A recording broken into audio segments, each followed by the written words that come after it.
Quanto custa fazer uma amizade? Custa muito ou custa pouco? Quanto tempo dura? Dura o tempo de uma batalha. Tem amigos que podem se tornar teus amigos íntimos em apenas um mês, outros levam 10 anos. Depende das batalhas que vocês enfrentaram juntos. Você, no pior mês da sua vida, uma pessoa que era somente um conhecido de longe se aproxima de você, te ajuda em tudo. Você está no hospital, ela está contigo. Você está em alguma necessidade, ela está te socorrendo. No final desse mês, essa pessoa virou um grande amigo. Porque a Bíblia diz que nos dias de angústia, aqueles que eram apenas amigos viram irmãos. Demora muito para alguns fazer amigos, para outros custa muito, porque custa uma batalha inteira. Você imagina um homem como Jesus, que tinha uma agenda lotada, um homem que acordava de manhã já com um propósito bem definido, tinha que fazer milagres, operar maravilhas, pregar o evangelho do reino, fugir de apedrejamentos, fugir de problemas, fugir de perseguições. O dia todo de Jesus era tomado. Ele teve raros momentos de alívio para a alma. O que é um alívio para a alma?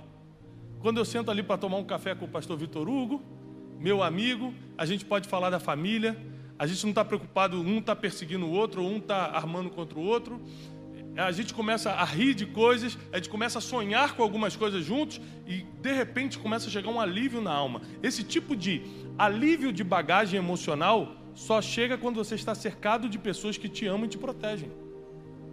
E no mundo de hoje está tão difícil você ser rodeado de pessoas que te amam e te protegem, sim ou não? E o amor é uma coisa extremamente recíproca. Deus é o único que não espera você amá-lo primeiro para te amar. Ele te amou primeiro. Você amar ou não amar é uma decisão sua, mas Ele continua te amando. Se você abandoná-lo, Ele não te abandona. E se você for infiel com Ele, a Bíblia diz que se você for infiel, Ele permanece fiel. Ou seja, é o único que não está esperando que você faça nada para fazer algo por você. Agora, as pessoas já não são assim. A verdade é que eu posso até estar gostando de você, estou gostando da nossa amizade, mas de repente alguém chega e fala assim, ó, sabe aquele fulano que você está andando, está falando mal de você direto. Eu falo, me prova, peraí que eu vou te mostrar o áudio que ele falou, falando que você é chato. Deus já pegou uma irmã ali, já está confessando que... Tem gente que não se segura, né? Já confessa mesmo no meio da palavra. Tem que esperar o final do apelo, calma. Tem que esperar o final do apelo, né? Ai, meu Deus. E aí, a gente... É uma decepção você escutar que uma pessoa que você estava começando a gostar, começando a confiar, está falando mal de você. Agora, deixa eu falar uma coisa. Tem um problema muito sério entre os seres humanos e que os grandes empreendedores sempre falam isso. Eu escutei isso da boca dos maiores empreendedores do país. Que é o seguinte, e eu concordo. Quanto mais você cresce, mais sozinho você fica. Aí você fala assim, Tiago, comigo vai ser diferente. Não vai. Vou te explicar. Porque quem aqui quer crescer na vida? Vou fazendo perguntas específicas agora. Quem aqui quer ganhar muito dinheiro? Você tem um propósito de vida que exige muito dinheiro. Seu propósito de vida exige isso. Por exemplo, meu propósito de vida é educar o Brasil inteiro. Eu preciso de muitos recursos. Não dá sem dinheiro para fazer as coisas. Por exemplo, se eu tivesse que vir aqui de carro para economizar, seria mais difícil. Eu não tenho 3 dias para viajar de carro até aqui. Então, como existe o recurso para comprar uma passagem de avião, eu cheguei em 1h30. Então, os recursos são importantes porque aceleram o processo. Então, quem quer crescer financeiramente? Amém. Quem aqui quer ter um casamento estável, saudável, um casamento gostoso? Estou vendo um monte de irmã catucando assim, cara. Calma, irmã, briga em casa, aqui é só... Todo mundo quer crescer na vida. O que você não está imaginando agora, que você está... Ai, que fé que eu tenho que eu vou melhorar de vida, é que quando você começar a crescer, quem está do seu lado hoje começa a invejar e começa a sair.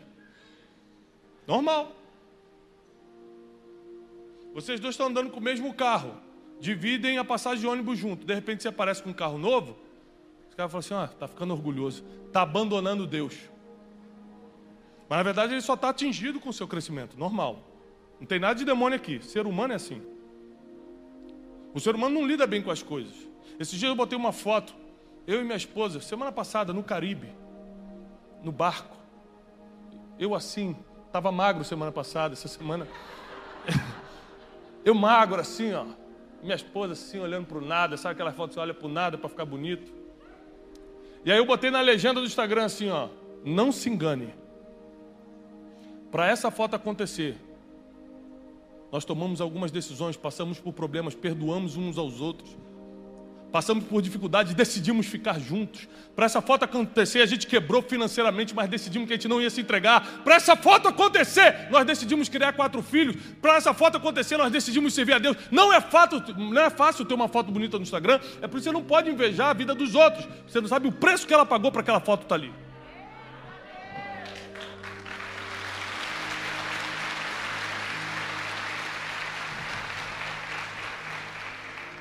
Mas aí você posta uma foto, você quer... Nossa, eu estou vivendo uma promessa de Deus. Estou passando férias no Caribe. Deus falou que eu ia comer o melhor da terra. Amém? Aí você posta, 1000 pessoas deixam de te seguir. Estou falando sério. Por quê? Gnobe. Nojento. Se amostrando. Vou deixar de seguir. E tem gente que comenta embaixo da foto, deixando de seguir em 3, 2, 1. Como o apóstolo Paulo falaria, né? Meu Deus. Então uma coisa que você tem que estar preparado é o seguinte: se você realmente quiser que Deus realize seus sonhos, você tem que estar preparado para ficar um pouco mais sozinho. E à medida que Deus te levanta, você vai ficando mais sozinho e as amizades vão se tornando ouro. Eu não posso me dar o luxo de perder nenhum amigo que eu tenho, porque eu sei o preço que é, o tempo que custa ter um amigo à medida que Deus te levanta. E assim como Deus não espera você retribuir, mas o homem espera. Então, o meu amigo me dá um telefonema, eu não sou um cara muito carinhoso. Eu esqueço aniversário de todo mundo. Para lembrar nome é difícil. Então eu faço um esforço, eu anoto no meu bloco de notas, ligar para o fulano sexta-feira. Para quê? Só para perguntar como ele está. Se eu não anotar, eu não ligo. Mas eu preciso ser recíproco, eu preciso semear. Eu preciso que sementes caiam no chão para eu colher isso. Há um tempo atrás, era uma sexta-feira à noite, uns 3 anos atrás. E aí eu estava viajando o Brasil todo, ganhando muitos seguidores nas redes sociais.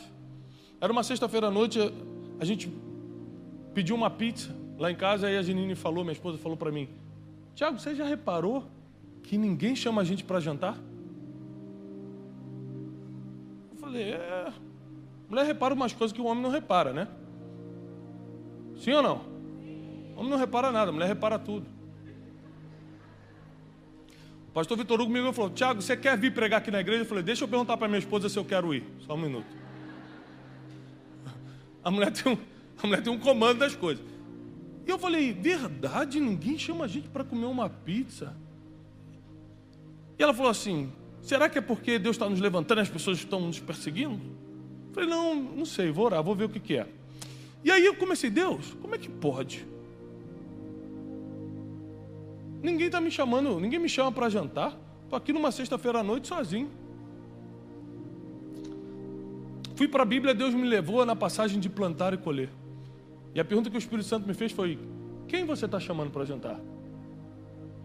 E aí eu liguei para um amigo, na outra sexta-feira. Oi, tudo bem? Tudo. O cara até desconfiou, né? Estou ligando. Oi, Tiago, você? Sou eu. Vamos comer uma pizza hoje? Ele, você come pizza? Falei, vamos ou não vamos, irmão? Estou quase desistindo já, estou aqui. Não, vamos. E aí eu comecei a chamar um, chamar outro, dos amigos, né? De repente a gente percebeu que todo mundo começou a chamar a gente para jantar. Porque o amor, ele é recíproco, precisa ser. Você semeia, logo você colhe. É por isso que às vezes muitos relacionamentos conjugais não dão certo. O homem espera uma coisa que nunca semeou. A mulher está esperando um tipo de casamento que nunca plantou.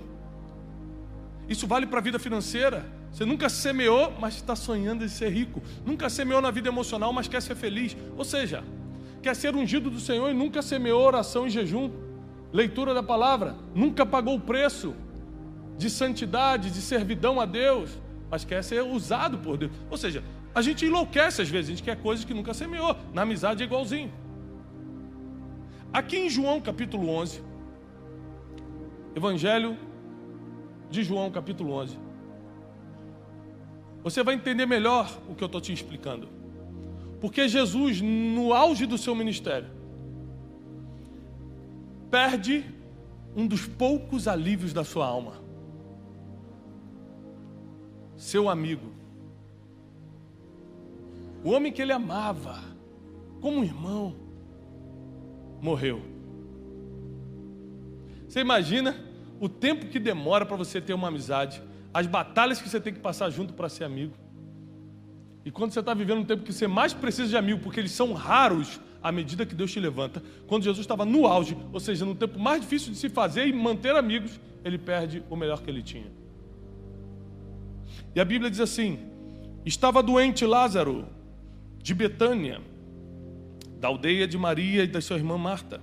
Estava Maria, cujo irmão Lázaro estava enfermo, e essa Maria era a mesma que ungiu com bálsamo o Senhor, e enxugou os seus pés com os cabelos. Mandaram, pois, as irmãs de Lázaro dizer a Jesus: Senhor, está enfermo aquele a quem amas. Então Jesus estava em Jerusalém, uma distância de 16 estádios. Imagina você dar 16 voltas no Maracanã da vida, mais ou menos essa era a distância que Jesus estava, a pé. E chega alguém para noticiar que Lázaro estava doente. Se Jesus tinha uma especialidade, era curar doente. Jesus tinha essa especialidade. Onde ele passava, alguém ficava curado. Na alma ou no corpo. Mas ninguém passava por Jesus sem ser curado. E agora, o melhor amigo de Jesus, o alívio que ele tinha das bagagens emocionais da vida, está doente. A notícia chega para ele. E o versículo 4 diz: ao receber a notícia, disse Jesus: esta enfermidade não é para a morte, e sim para a glória de Deus, a fim de que o Filho de Deus, ou seja, ele, seja por ela glorificado.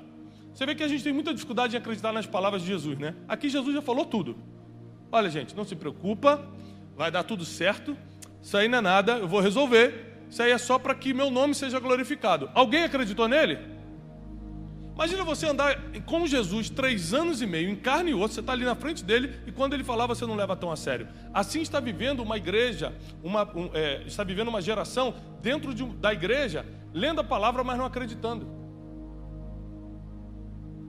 Tem muita gente que vem à igreja, mas segue em depressão. Vem à igreja, mas segue com medos que paralisam a alma e o espírito. Vem à igreja, mas estão se divorciando. Vem à igreja, mas não sabem criar os filhos. Vem à igreja, mas não tem nem vida com Deus. Por quê? Porque eles leem, mas não acreditam. Os discípulos escutaram Jesus falando: não é para a morte, vai dar tudo certo. E não acreditaram. O primeiro conselho que eu quero te ensinar hoje à noite é: quando Deus falar, acredita. Se Jesus falou, vai dar tudo certo. Já acredita, de princípio, já acredita. Muita coisa que aconteceu na minha vida é porque Deus falou assim comigo: vou te colocar numa reunião essa semana. Não tinha nenhuma reunião marcada. Isso lá no início. Não tinha nenhuma reunião marcada. E Deus falava: vou te colocar numa reunião estratégica essa semana. Passava segunda, terça, quarta. Na quinta eu recebi uma ligação: Tiago, eu queria encontrar contigo 4 horas na empresa tal, no lugar tal. Eu ia. Quem me avisou que eu ia para essa reunião? Logo, tudo que vai acontecer nessa reunião vem de... Eu sentava com papel e caneta, não importa o que aquele homem falasse, eu anotava como se fosse Deus falando. Deus me colocou naquela reunião. E o cara falava assim: Tiago, nós temos que aprender a acordar 1 hora mais cedo. Eu lembro disso, foi mais ou menos isso que ele me falou. E colocar o nosso principal objetivo do ano nessa primeira hora. Na época eu estava escrevendo um livro. Eu falei: é isso que eu vou fazer. Vou acordar 1 hora mais cedo, vou botar o meu principal objetivo, que é terminar esse livro, que hoje é o meu livro mais vendido. Estamos chegando a 1 milhão de livros vendidos no Brasil. E numa época que eu nem sabia escrever, um profeta. Existem propósitos, e o propósito aqui era a ressurreição de Lázaro. Lázaro precisava morrer para o nome de Jesus ser glorificado. Ele teve que segurar o sentimento de amor, o sentimento de dor, o sentimento da amizade profunda que eles tinham, para que o propósito fosse maior do que o sentimento. Segunda lição que eu quero te dar hoje: se o teu propósito não for maior do que o que você sente, teus sentimentos vão te levar para o buraco, porque a Bíblia diz que enganoso é o coração do homem. E de todas as coisas que você deve guardar, diz Provérbios, guarda o teu coração. Não é um músculo, é a sede das emoções. Você tem que guardar a tua vida emocional. É dali que o inimigo vai botar todas as artimanhas para te derrubar, na tua vida emocional. Então Jesus caminhava por um propósito e não pelo que estava sentindo. E ele estava se sentindo mal, porque a Bíblia diz nos versículos seguintes que quando ele chegou em Betânia, quando ele viu todo mundo indo para o túmulo de Lázaro, o que Jesus fez? Chorou. Jesus nunca chorou por ninguém.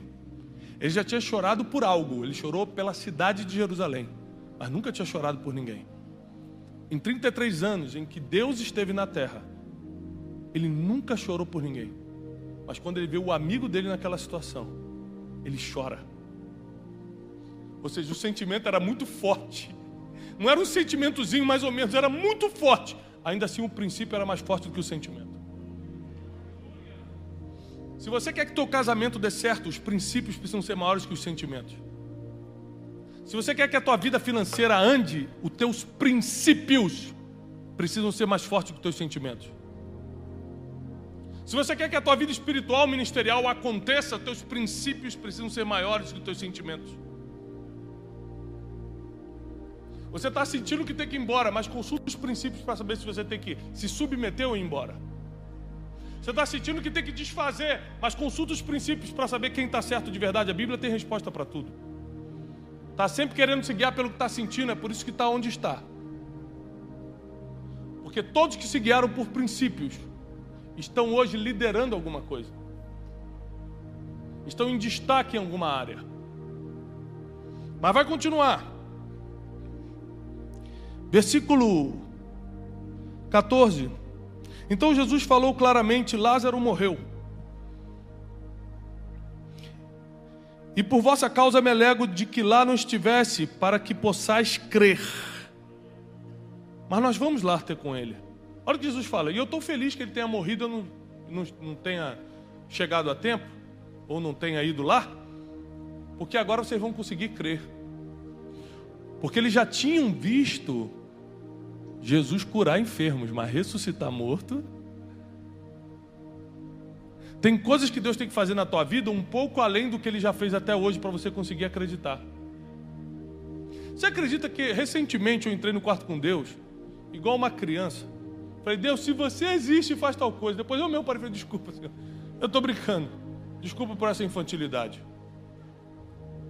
Tenho 40 anos servindo ao Senhor e de vez em quando eu dou mais infantilidade e falo assim: prova para mim que você existe. Sabe essas coisas que a gente faz quando está mal?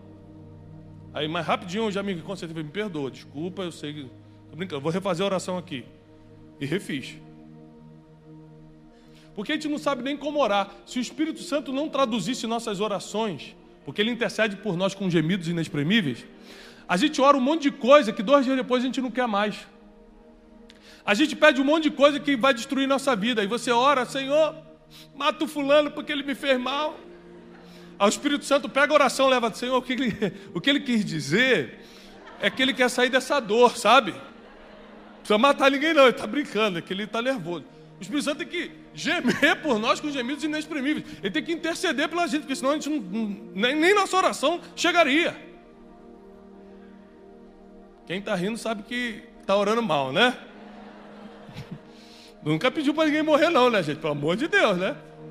Não, pastor, jamais. Só 3 vezes por semana.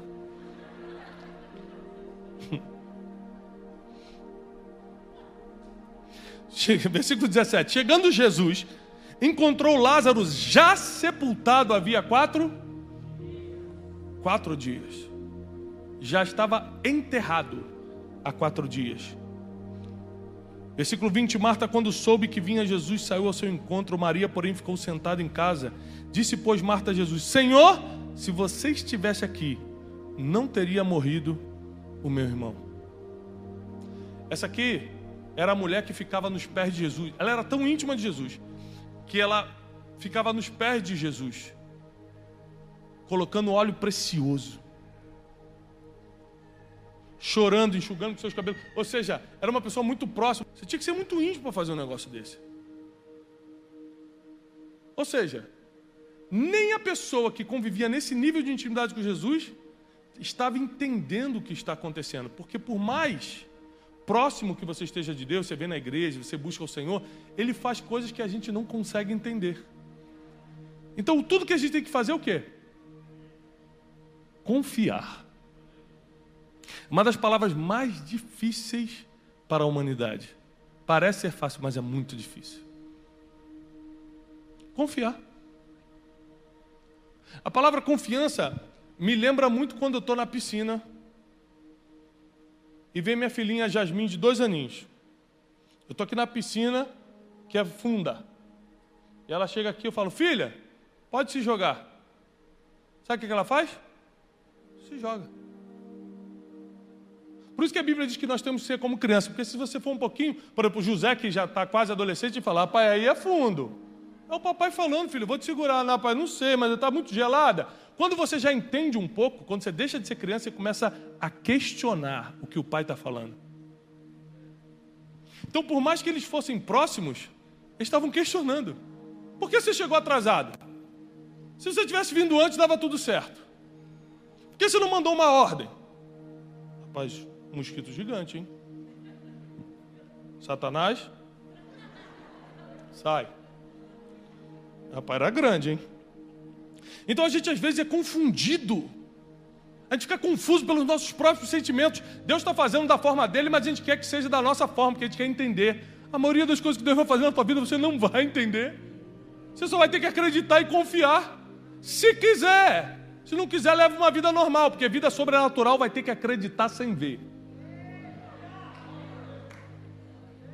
Bem-aventurados os que não viram, mas crerão. Felizes são aqueles que não viram, mas acreditaram ainda assim. Se você acreditar no que Deus te prometeu, por mais que você não esteja vendo agora, prepara, porque ainda essa semana Deus vai enviar sinais, portas abertas, prodígios e maravilhas vão começar a te acompanhar. Não tem jeito, não tem jeito, vai acontecer. Tendo dito isto, versículo 28, retirou-se, chamou Maria sua irmã, lhe disse em particular, o mestre chegou, está te chamando. Ela ouvindo, correu depressa e foi ter com ele, pois Jesus ainda não tinha entrado na aldeia, mas permanecia onde Marta se avistara com ele. Os judeus que estavam com Maria em casa a consolavam, vendo-a levantar depressa, também a seguiram. Quando Maria chegou no lugar onde estava Jesus, ao vê-lo, lançou-se-lhe aos seus pés, dizendo, Senhor, se você estivesse aqui, falou a mesma coisa que a irmã Marta, ele não teria morrido.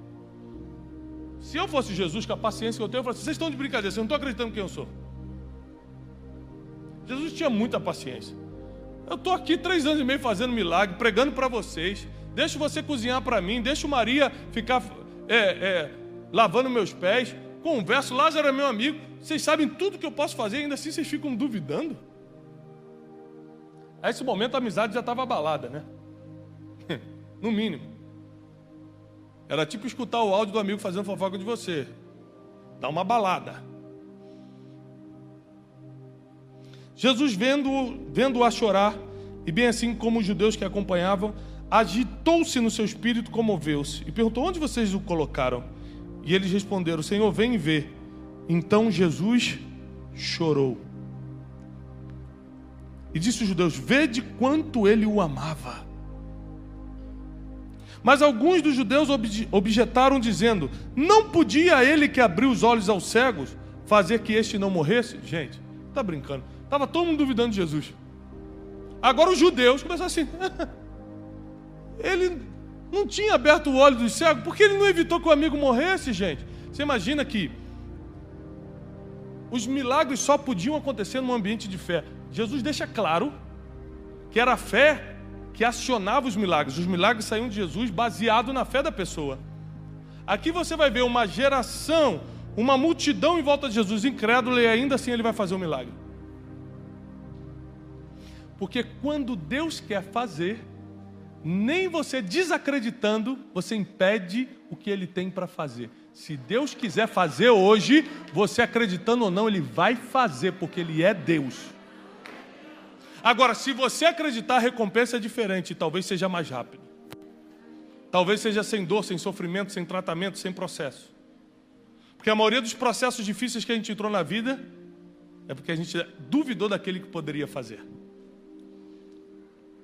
E aqui a melhor parte. Jesus, agitando-se novamente em si, encaminhou-se para o túmulo. Era este uma gruta e tinha uma pedra na entrada. E Jesus ordenou: tirai a pedra. Repete comigo: tirai a pedra. Mais alto: tirai a pedra. Olha, eu não sei se é porque eu estou vendo muito desenho por causa dos meus filhos. Sei todos os episódios de Homem-Aranha, Batman, Super-Homem, tudo que você me perguntar, qualquer desenho animado, Baby Shark, eu canto todas as músicas, danço. Patrulha Canina, sei o nome de todo mundo. Tanto que eu fico assistindo desenho com as crianças. Então, não sei se é por causa de tanto ver isso, eu fico imaginando o seguinte: Jesus tinha poder para olhar para aquela pedra e fazer assim, ó, com o olho e jogar lá longe. Jesus podia ter feito um negócio mais bonito ainda e falar assim: pedra. Podia ou não podia? Ele tinha poder ou não tinha? Ou então ele podia fazer assim, negócio meio chinês assim. Ele fazia o que ele quisesse, mas ele fala assim: tirem a pedra. Peraí, o homem que tem poder de ressuscitar mortos não vai lá tirar a pedra também? Não. Anote isso, o terceiro ensinamento de hoje, porque Deus nunca vai fazer o que o homem pode fazer. Se tirar a pedra o homem consegue, Deus não coloca a mão. Agora, ressuscitar morto o homem não consegue? Então deixa essa parte comigo, diz o Senhor. Seja o que for que está morto na sua vida hoje, sua vida emocional está mortinha, sua vida financeira já partiu dessa para melhor? Ah, não, vou ter que perguntar porque eu vi muita emoção.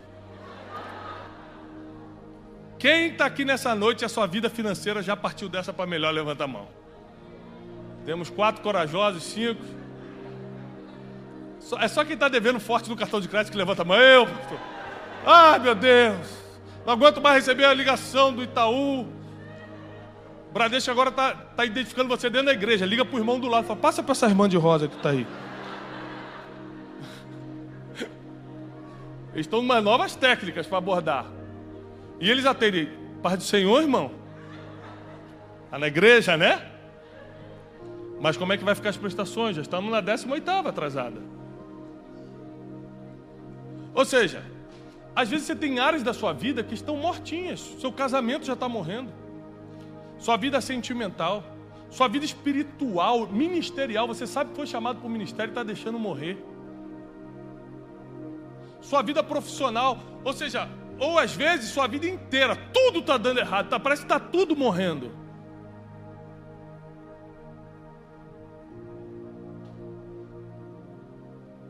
Aí você fala: Deus pode fazer um milagre. Pode. Deus pode ou não pode? Deus pode se você tirar a pedra. Ou seja, está com dívida? Quem está com dívida? Não levanta não, porque está filmando. Vai que está o cara do banco assistindo e fala: aquele irmão lá do... Melhor não levantar. Está com dívida? Sabe o que é retirar a pedra? Pegar seu telefone amanhã, ligar para o credor e falar assim: como eu faço para negociar? Não tem dinheiro ainda, mas eu quero negociar. Pronto, tirou a pedra, agora Jesus começa a entrar com o milagre. Vou te contar uma experiência pessoal. Quando eu quebrei, quem é que conhece a história da minha quebra? Anos atrás, 4 pessoas, eu estou famoso em Anápolis. Eu estou preocupado, eu não sei se os seguranças vão dar conta dessas 4 pessoas famintas por conhecimento que vieram. Mas escuta aqui, anos atrás quando eu quebrei, a maior dívida que eu tinha em dólar, porque eu trabalhava com turismo, era numa rede de hotéis em Israel. Então, eu peguei um cartão de crédito de um amigo. Aliás, eu tive 2 ou 3 amigos que me emprestaram o cartão nessa época e são meus amigos até hoje e usam meu cartão hoje, amém? Para se vingar. Não são bons amigos, né? Mas eu peguei um cartão de um amigo e comprei uma passagem para Tel Aviv, chegando um dia e indo embora no outro. Pousei no aeroporto de Ben Gurion, peguei um táxi, fui para o escritório dessa rede de hotéis que ficava próximo ao aeroporto, 20 minutos do aeroporto. Toquei lá e falei, olha, avisa para o fulano que o Tiago da empresa tal está aqui. E o cara abriu a porta para mim, surpreso, falou, você aqui? Falei, olha, eu vim conversar contigo. Ele falou, senta aí. Falei, olha, eu estou quebrando, não tem como eu continuar. Eu sei que eu estou te devendo. E eu vim aqui para dizer que eu quero pagar. Aí ele falou assim, primeiro, eu nem sabia que você estava quebrando. Mas ele ia saber, não ia? Quando chega a fatura dia 10, dia 12, você não paga, a pessoa já começa a entender. Segundo, você veio aqui só para me dizer isso? Falei, eu peguei um avião e vim aqui só para te dizer que eu sei que eu estou devendo e eu vou pagar. Eu quero assinar uma confissão de dívida. Ele falou assim, olha, o nosso acordo é de boca. O nosso acordo era de boca, era de e-mail. Você vai querer assinar uma confissão de dívida de algo que você deve por alto? Eu falei, eu quero assinar. Ele falou, tá bom. Mandou a secretária imprimir uma confissão de dívida do valor, trouxe e eu assinei. Quando eu assinei, ele ficou olhando e falou assim, você veio aqui só para isso mesmo? Eu falei, vim. Ele pegou a confissão de dívida e rasgou. Ele falou, presta atenção. Se você teve coragem de vir aqui pedir perdão, é porque você vai se levantar muito maior do que você é hoje. Então vamos fazer o seguinte, eu te perdoo essa dívida. E quando você se levantar, você não se esquece de mim. Eu apertei a mão dele e falei, está feito. Até hoje eu levo centenas de pessoas para Israel e boto só no hotel dele. Deixei ele com muito mais dinheiro do que eu devia. Sabe por que eu estou te falando isso? Porque se eu não tivesse tirado a pedra, ido lá e falar, me humilhado, eu estou devendo. Não, mas você, eu sei disso, mas eu quero pagar. Se eu não tivesse tirado a pedra, o milagre do perdão da dívida, que é um milagre, não chegaria. A pergunta é, qual é a pedra que você tem que tirar hoje na área da sua vida para o milagre chegar? Ou você acha que Deus vai curar seu casamento se você não pedir perdão primeiro? Deus perdoa você, mas não perdoa por você. Você precisa aprender a pedir perdão. Às vezes você tem que pegar o telefone hoje só para ligar para aquele parente, para aquele amigo, aquele colega de trabalho e falar, cara, me desculpa pelo jeito que eu falei. Porque o que você está chamando de só Deus para fazer um milagre, às vezes é só uma ligação de perdão já resolve. Chega uma hora que a gente começa já a confundir o que a gente precisa. Você imagina uma lagartinha e começa a ver uma borboleta voando. Para quem não sabe, a lagarta e a borboleta são a mesma pessoa, só que em fases diferentes. Aí vê a borboleta voando e a lagartinha é crente, é da nova vida. Aí ela, da vida nova, meu Deus. Por isso que o pastor não riu, ele ficou assim, não entendi. O pastor falou, sem graça essa piada, não entendi. É da vida nova, né? Mas só trocar a palavra é normal, né? Na idade que eu estou. E aí, presta atenção. A lagartinha, olha, a lagartinha é crente, ela faz uma oração. Senhor, faz um milagre. Cria asas na minha vida. Também quero voar, estou cansado de ser essa lagartinha que os outros veem e pisam. Ninguém me celebra, as pessoas só me pisam lá, a borboleta lá nos quadros, nos desenhos, todo mundo quer borboleta. A criança faz um desenho na escola, bota a árvore, um riozinho, uma borboleta voando. A lagarta ninguém quer. A lagarta começa a querer desejar ser borboleta e ela pede um milagre. Sabe o que Deus vai fazer com ela? Espera para você entrar no casulo. Porque o que você está precisando não é um milagre, é o processo do casulo. Então, quando você está confuso, você pede um milagre e às vezes o que você está precisando é um processo. É por isso que tem gente que quando se aproxima de Deus, a vida fica pior. Pior aos teus olhos. Na verdade, você só está no processo que Deus te colocou para criar asas de vez.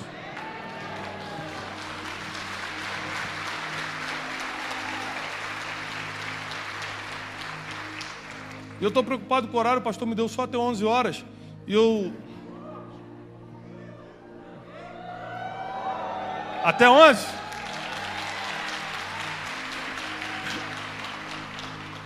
E às vezes você está pedindo um milagre e Deus vai te colocar num processo. Da mesma forma que se você pedir paciência a Deus, cuidado. Sabe por quê? A gente é crente inocente. A gente fala assim, Deus, me dá paciência. Você acha que Jesus vai jogar um pozinho mágico assim? Toma paciência, meu filho. Quando você pede paciência, os anjos já começam a rir. Sabe de nada, inocente. Está pedindo o que não sabe. Olha, pediu paciência. Vamos mandar a sogra morar na casa dele 2 meses. Aí liga a sogra, olha, eu estou com um problema aqui. Minha casa foi interditada por causa de negócio de bombeiro, não sei o quê, vou ter que ficar 2 meses aí. Pronto. Aí Deus vai começar a trabalhar a paciência. Deus abençoe minha sogra. Está lá em casa. Você fala, Deus, me dá sabedoria. Só que Deus vai falar, toma. Vai te colocar em problemas dificílimos. Assim os seus inimigos estão pensando, se ele quiser fazer, ele vai fazer. Tudo que você precisa nessa noite é uma palavra. Porque Marta, Maria, os judeus, todos estavam duvidando do que Jesus tinha dito antes. Ele falou, não é para a morte, é para glorificar o Filho de Deus. Mas ninguém quis acreditar. Todo mundo começou a falar, não, mas chegou atrasado. Não, mas já está 4 dias. Mano, não podia aquele que abriu a vista dos cegos também ressuscitar esse aí? Ou seja, as pessoas não estavam entendendo que quando Deus fala, não vai acontecer. Já aconteceu.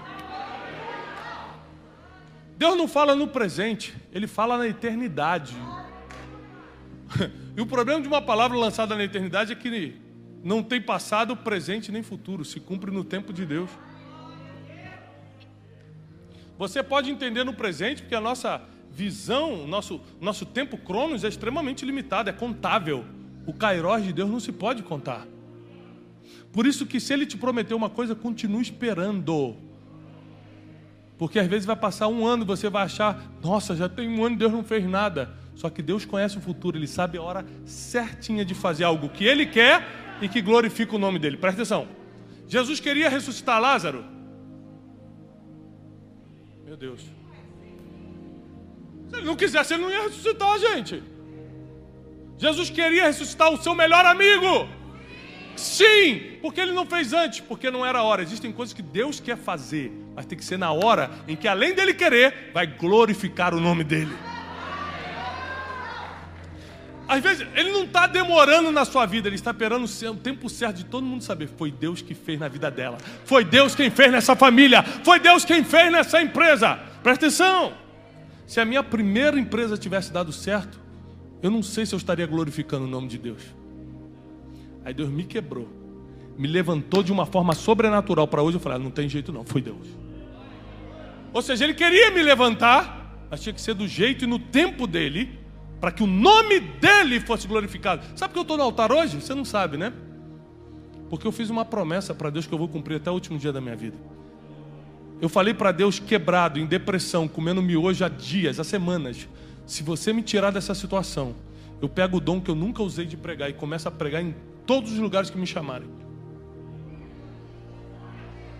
Aí Deus falou, é isso que eu queria ouvir, vou te levantar. 1 semana depois, Deus começou a mandar sinais. Eu comecei, faz aqui, velho, lancei meu livro, faz curso, cresce, e vai, conferência, e pum, pronto, aconteceu. Ele falou, agora cumpre tua promessa. O pastor me chamou, você tem que pregar em Anápolis. Eu falei, Jesus, cheio de coisa para fazer, 4 filhos para criar. Amanhã eu tenho uma entrevista em rede nacional na CNN. Depois saio e vou direto para um lançamento do nosso instituto. Aí viajo, eu vou para fora do país. Acabei de chegar, saio de novo, viagem. O homem quer que eu vá para Anápolis, Jesus. Tu sabes onde é, meu pai? Aí Deus só me lembra, mas você prometeu. Então não estou aqui em consideração, apesar de ter, pelo convite do pastor Vitor Hugo. Eu não estou aqui por causa de você, eu estou aqui porque eu fiz uma promessa para o meu Deus e eu vou cumprir essa promessa.